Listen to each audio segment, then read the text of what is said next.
तो दोस्तों हम फिजिक्स में आज गुरुत्वीय त्वरण और गुरुत्वाकर्षण बल के बारे में पढ़ेंगे। गुरुत्वीय त्वरण स्मॉल जी और गुरुत्वाकर्षण कैपिटल जी, इनके बारे में, इनके फार्मूले, इनके मात्रक, इनके मान और इनसे संबंधित जो प्रश्न आपके एग्जाम्स में पूछे जाते हैं उन सारी चीज़ों को आज हम देखेंगे। तो हम बात करते हैं गुरुत्वीय त्वरण जी की। गुरुत्वीय त्वरण, इसको हम स्मॉल जी से डिनोट करते हैं ग्रेविटी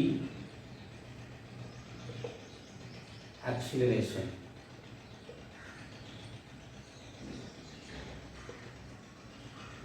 और दूसरा गुरुत्वाकर्षण,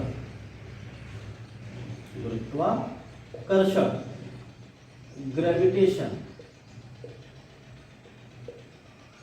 अगर इसको हम गुरुत्वाकर्षण बल कहें तो ये ग्रेविटेशनल फोर्स कहेंगे इसको, ग्रेविटेशनल फोर्स। इन दोनों के बारे में हमें डिस्कस करना है। गुरुत्वीय त्वरण जी स्मॉल जी से डिनोट किया जाता है और गुरुत्वाकर्षण बल कैपिटल जी से डिनोट किया जाता है। ठीक है, आपको हमने फिजिक्स में पहले भी बताया है, एक त्वरण, आपको हमने त्वरण के बारे में बताया है। इसको हम ए से डिनोट करते थे और यहाँ पर गुरुत्वीय त्वरण है, इसका मात्रक होता था मीटर पर सेकंड स्क्वायर। तो दोनों ही त्वरण है, इसका मतलब ये हो गया कि दोनों के मात्रक में कोई चेंज नहीं आएगा। इसका भी मात्रक, ए का मात्रक भी मीटर पर सेकंड स्क्वायर होगा और जी का मात्रक भी मीटर पर सेकंड स्क्वायर ही होगा। क्यों? क्योंकि दोनों ही त्वरण है। अब हम समझें कि इसमें अंतर क्या है। ये गुरुत्वीय त्वरण है, क्यों गुरुत्वीय त्वरण, इसका नाम क्यों आया? गुरुत्व का मतलब होता है पृथ्वी, गुरुत्व का मतलब क्या है? पृथ्वी। तो पृथ्वी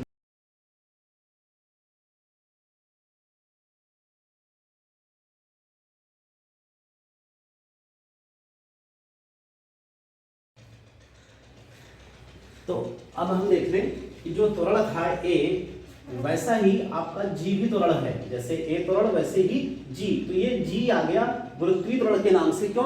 कि गुरुत्व का मतलब पृथ्वी, तो पृथ्वी के कारण जो जी लग रहा है। कोई पिंड, किसी पिंड को जब पृथ्वी अपनी ओर खींचती है तो उस पर जो त्वरण जनरेट हो रहा है, जो उत्पन्न हो रहा है, वो क्या कहलाएगा?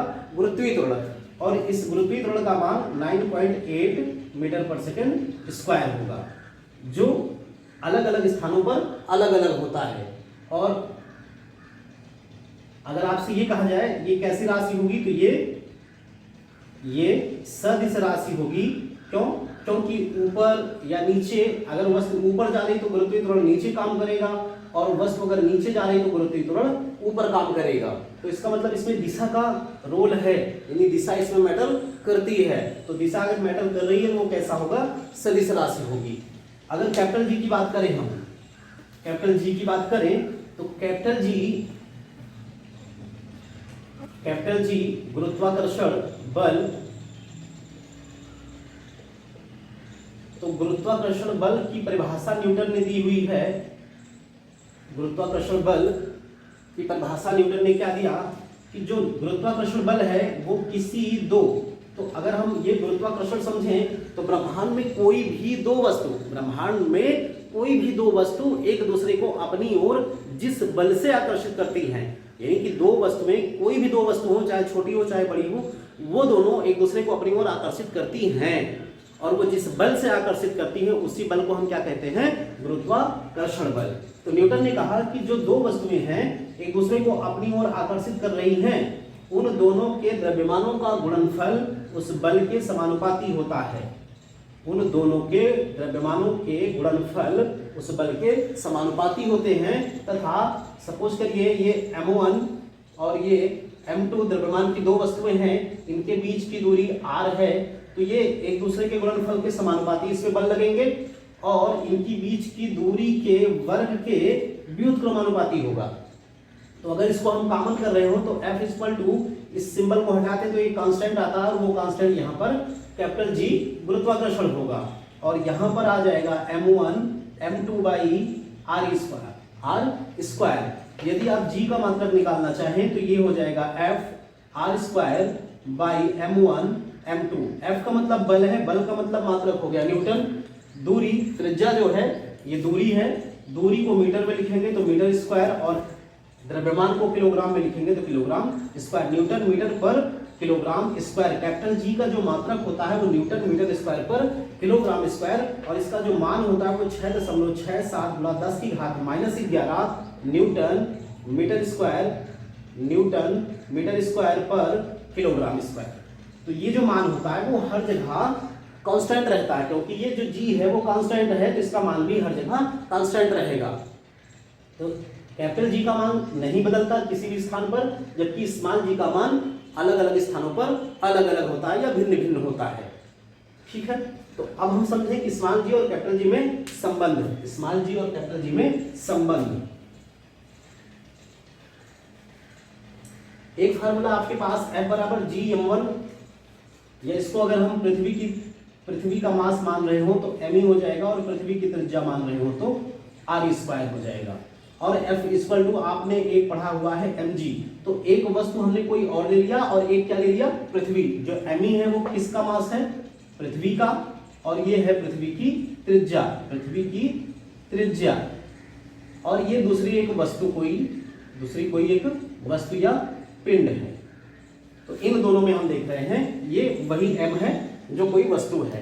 तो F दोनों अगर इक्वल है तो इस तरफ इसको हम इक्विवेलेंट कर सकते हैं, इसको हम तुलना कर सकते हैं। तो यहाँ से मिल जाएगा G me m by r² equal to mg। तो आप देख रहे हो m से m कैंसिल हो जाएगा, तो यहाँ पे स्मॉल g इक्वल टू मिल जाएगा G me अपान r²।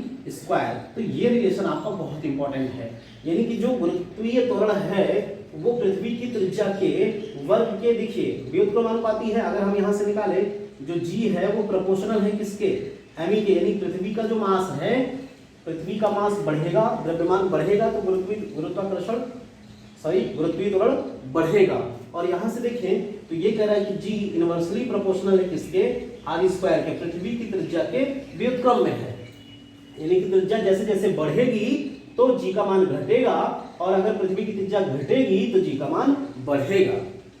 तो आपसे सीधा सा भी समझ पूछ सकता है कि अगर पृथ्वी की त्रिज्या 100 किलोमीटर बढ़ गई हो या बढ़ा दी जाए तो g का मान, अगर त्रिज्या बढ़ गई तो g का मान कम हो जाएगा, और अगर त्रिज्या घटाई गई होगी तो g का मान बढ़ जाएगा। यहाँ द्रव्यमान बढ़ने पर g का मान बढ़ेगा, द्रव्यमान घटने पर g का मान घटेगा। अब देखिए इससे क्वेश्चन बनता है g के मान में परिवर्तन, स्मॉल g के मान में परिवर्तन। तो समझे स्मॉल g के मान में कहाँ परिवर्तन होते हैं जो मेन इंपॉर्टेंट है, जो आपके एग्जाम में हमेशा पूछे जाते हैं। तो हमें क्या पढ़ना है, स्मॉल g के मान में परिवर्तन, स्मॉल g के मान में परिवर्तन। तो सबसे पहले देखिए, सपोज करिए ये आपकी पृथ्वी है और ये इस तरह से है आपकी पृथ्वी, इसको हम कहते हैं विषुवत रेखा, इसको हम कहते हैं या भूमध्य रेखा, और इसे ध्रुव पोल। अब हम बात कर रहे हैं कि g का जो मान है, कह रहा है सबसे पहले g के मान में परिवर्तन, और पृथ्वी इस तरह से है। तो अभी हमने आपको यहाँ पे बताया है जो g है प्रोपोर्शनल है किसके, पृथ्वी के द्रव्यमान के प्रोपोर्शनल है, और इनवर्सली प्रोपोर्शनल है पृथ्वी की त्रिज्या के। तो इन दो बातों को आप ध्यान रखें।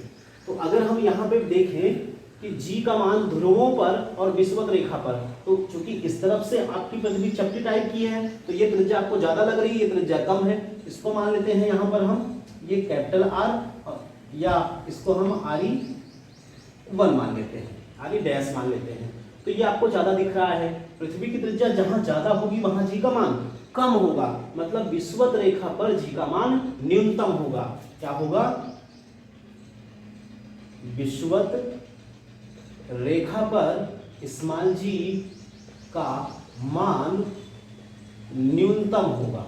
आपसे पूछेगा कि विषुवत रेखा पर अधिक न्यूनतम होता है कि ध्रुवों पर अधिकतम होता है, या कहाँ पे अधिकतम होता है, कहाँ पे न्यूनतम होता है, आपसे कुछ भी पूछा जाए तो त्रिज्या यहाँ ज्यादा है, इसका मतलब विषुवत रेखा यहाँ पर त्रिज्या ज्यादा होगी तो जी का मान कम, तो विषुवत रेखा या भूमध्य रेखा पर जी का मान न्यूनतम होता है। दूसरा, यहाँ पे त्रिज्या कम है और जब त्रिज्या कम होगी तो जी का मान बढ़ जाएगा, तो हम कहेंगे ध्रुवों पर स्मॉल जी का मान अधिकतम होता है, स्मॉल जी का मान अधिकतम होता है। कहां पर? ध्रुवों पर। क्यों होता है? क्योंकि यहां पर त्रिज्या कम है। ठीक है। तीसरी बात ये कि पृथ्वी के तल से, पृथ्वी की सतह से ऊपर अथवा नीचे जाने पर जी का मान घटता है। पृथ्वी की सतह से ऊपर अथवा नीचे जाने पर जी का मान घटता है। देखिए ऐसा क्यों होता है, इस बात को समझें। भाई आप, हमने बताया कि यहां से अगर आप पृथ्वी की सतह से नीचे आ जाते हैं, सपोज करिए कि हमने फिगर बनाया था, ये फिगर है आपका, और आप नीचे आ रहे हैं, मान लीजिए यहां पर थे आप और यहां आ गए, नीचे आ गए, तो ये त्रिज्या क्या हो गई? कम हो गई। अब त्रिज्या तो कम हो गई, तो इस आधार पे देखा जाए तो त्रिज्या कम हो गई, इसका मतलब जो ये पॉइंट है वो यहाँ पे बन जाएगा इस तरह से, तो वो ऐसे पृथ्वी बनेगी। इसका मतलब यहां तक का जो मास है इसका, ये मास आपका लेस हो जाएगा, ये मास काउंट नहीं होगा। तो आप देखेंगे कि इतना नीचे आने पर अगर हम ऊपर जाते तो ऊपर जाने पर यहां ऊपर आते तो ये त्रिज्या बढ़ जाती, त्रिज्या बढ़ जाती, तो ऊपर जाने पर त्रिज्या बढ़ गई, त्रिज्या बढ़ने पर जी का मान कम हो जाएगा। तो हमने बताया कि सतह से ऊपर अथवा नीचे जाने पर जी का मान कम होता है, जी का मान कम होता है। तो देखिए भैया दोनों केस में कम क्यों हो रहा है? ऊपर जाएंगे तो जी का मान, ऊपर जाएंगे तो आर बढ़ जाएगा, त्रिज्या बढ़ जाएगी तो जी का मान कम हो जाएगा, ये क्लियर है। लेकिन नीचे आने पे ऐसा क्यों हो रहा है, ये देखें। तो नीचे आने पर हम देखें तो त्रिज्या में तो थोड़ा सा कमी हो रही है, त्रिज्या में कमी हो रही है, तो इस हिसाब से कमी होने पर जी का मान बढ़ जाना चाहिए, लेकिन ऐसा नहीं है। नीचे ऊपर दोनों पर ही जी का मान कम होता है। क्यों? अब इस केस में क्या है कि अगर आपका पॉइंट ये हो गया और त्रिज्या यहाँ आ गई, तो जो त्रिज्या यहाँ आ गई तो इसका मतलब त्रिज्या ये बन गई, ये पॉइंट बन गया, तो आपका जो सर्किल है यहाँ से बनेगा, तो ये जो पृथ्वी का द्रव्यमान है वो लेस हो जाएगा, कम हो जाएगा। तो अभी आपने क्या पढ़ा था, ये जी प्रोपोर्शनल यानी कि मास कम होने पर जी का मान कम हो जाएगा। तो नीचे जो जाने पर जी का मान कम हो रहा है, वो क्यों कम हो रहा है? क्योंकि ये इसका मास कम हो जा रहा है, इतने एरिया को हम नहीं लेंगे तो इसका मास कम हो जाएगा, जिसकी वजह से जी का मान नीचे जाने पर भी कम होता है। क्लियर? अगला पॉइंट देखिए, समुद्र तल में, अगर हम समुद्र तल की बात करें, ये आपकी पृथ्वी है और यहाँ पर ऐसे गहरा समुद्र है, तो यहाँ पर अगर हम आ रहे हैं तो समुद्र है, इसका मतलब यहाँ पर तो मिट्टी पहले से नहीं थी, मास इसका तो कोई चेंज हुआ नहीं मास में, तो हम क्या देख रहे थे अभी? G inversely proportional R square, G inversely proportional R square. अगर हम गड्ढे में जा रहे हैं, नीचे गहराई में जा रहे हैं, तो त्रिज्या क्या हो गई? कम हो गई, ये त्रिज्या कम हो गई, जो यहाँ तक थी वो कम हो गई, त्रिज्या कम होने पर जी का मान बढ़ जाएगा। तो हम कहेंगे कि समुद्र तल पर जी का मान ज्यादा होता है या बढ़ जाता है, जी का मान बढ़ जाता है। जबकि पहाड़ों पर, अगर हम पहाड़ पे जाते हैं तो ऊंचाई बढ़ जाएगी और त्रिज्या बढ़ जाएगी, त्रिज्या बढ़ने पर जी का मान कम हो जाता है। जबकि पहाड़ों पर जी का मान कम हो जाता है, जी का मान कम हो जाता है। इतनी बातें क्लियर हो गई आपको? और आगे क्या? अगर हम केंद्र पे ही पहुंच गए तो त्रिज्या शून्य हो गई, यदि हम केंद्र पे ही पहुंच गए तो त्रिज्या शून्य हो जाएगी। और ये कह रहा है कि जी इनवर्सली प्रोपोर्शनल आर स्क्वायर, अगर त्रिज्या ही शून्य हो जाएगी तो जी का मान क्या हो जाएगा? शून्य। इसका मतलब केंद्रों पर, पृथ्वी के केंद्र पर जी का मान क्या होगा? शून्य। पृथ्वी के केंद्र पर जी का मान शून्य होगा। फिर घूर्णन गति की बात करें तो आपने कोई चीज कभी ऐसा हाथ पे रख के नचाया होगा, कोई वस्तु हो और हाथ पे ऐसे नचा के रखो, तो जब तक वो नाच रही तब तक वो हल्की, कम भारी महसूस होती है, और जैसे रुक जाती है या ऐसे रुकी हुई वस्तु लेने पर वो भारी महसूस होती है। तो इसका मतलब क्या है कि कोई वस्तु अगर घूम रही होगी तो उस पर जी इफेक्ट करेगा, और आपने पढ़ा है जो F है वो बराबर होता है, F कह लें, या W बराबर क्या होता है mg, W बराबर क्या होता है mg। तो जो भार है वो डिपेंड करता है किस पे, m और g पर। तो मास तो आपका कांस्टेंट हो गया, क्योंकि मास द्रव्यमान बदलता ही नहीं, तो बदलता क्या है g का मान, और g का मान बदलेगा तो W है किस, g प्रोपोर्शनल है किसके, W के। तो g का मान बढ़ेगा तो भार भी बढ़ जाएगा, g का मान घटेगा तो भार भी घट जाएगा। तो घूर्णन गति बढ़ने पर पृथ्वी की घूर्णन गति